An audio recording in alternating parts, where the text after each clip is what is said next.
Strip your good road bike all the way down to the frame.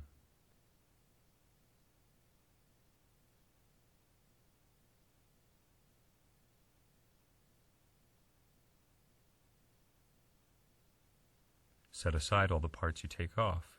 You'll need some of them later. Cut off the top tube of the bike entirely. And cut the down tube at 13.5 inches. So that your frame now looks like this. Take apart the headsets of both bikes. Remove everything from the forks. Stand your forks next to each other. If they are the same height, great. If not, mark the difference. And cut the longer one on the saw. Now that your forks are the same height, put them in the vise and cut off the bottom tips of the dropouts like this.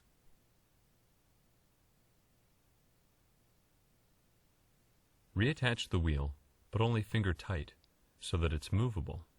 Get the bike positioned so that the seat tube is straight up and down.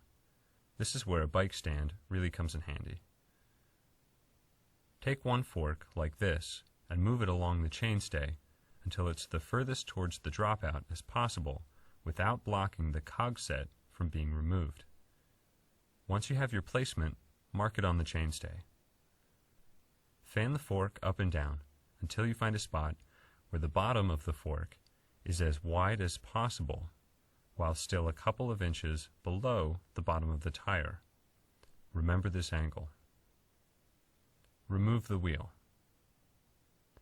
To make a good weld, it's very important to always grind the paint off of where the metal will make contact. In this case, the chainstay and forks.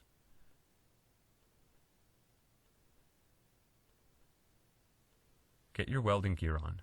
You might want to experiment with your amperage. It's really easy to blow holes in bike tube. Tack weld the fork in place. Check the angle. If it's right, keep welding. If not, bend it and finish welding. Do the same with the opposite fork, making sure it's lined up with the other fork and at the correct angle. Once your welds have cooled, hit them with the welding hammer to check for strength. If they don't hold, re-weld them.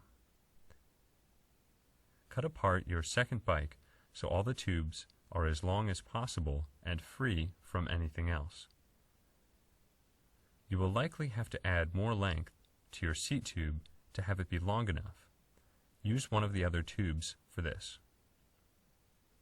Going back to the first bike, grind out a U-shape that will fit the seat tube of the second bike. It's important that what you grind out will allow the seat tube to be straight up and down. Put your frame on the floor and prop up the rear end so that the middle tube is straight up and down. Weld the lower part of the seat tube to the frame. Reattach the crankset backwards. However, before it's back on, this is a good opportunity to clean and re-grease all the parts.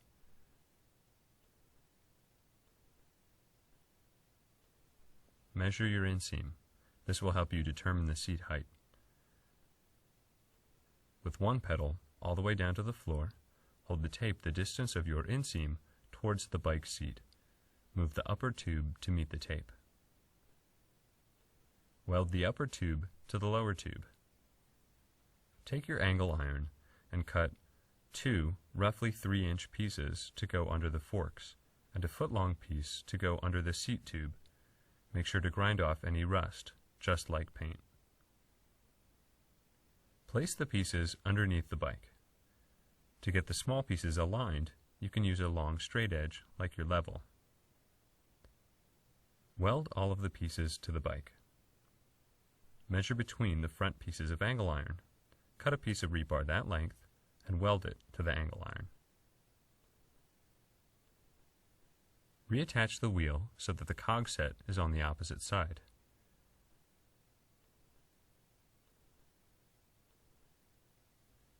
Reattach the chain. Take a set of handlebars, and while pedaling on the bike, Move the handlebars up and down above the old seat tube until you've found a comfortable height. Attach or weld the handlebars to the old seat tube. You might need to attach another tube in order to get the correct height. Take the front and rear hubs off of one of the bikes. They can't be quick release. Also, the axles need to be the exact same size. Take the hubs apart and clean the parts. Take the rear axle and file or grind the top 1 inch or so into a square peg. It's important that the peg be the exact size of the opening in the bottom of the blender. It's also important that it be as close to square and centered as possible. Grease the parts. Then put the filed axle